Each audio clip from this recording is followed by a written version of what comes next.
Bilib qo'y, dunyo mo'jizalar mamlakati emas. U juda xavfli, beshafqat joy.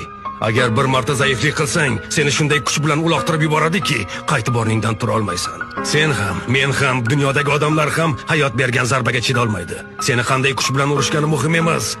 Qanday zarbaga dosh berib, yo'lda davom eta olishing, bardoshli bo'lib, to'xtab qolmasliging muhim. Hayotda faqat mana shunday g'olib bo'lishadi.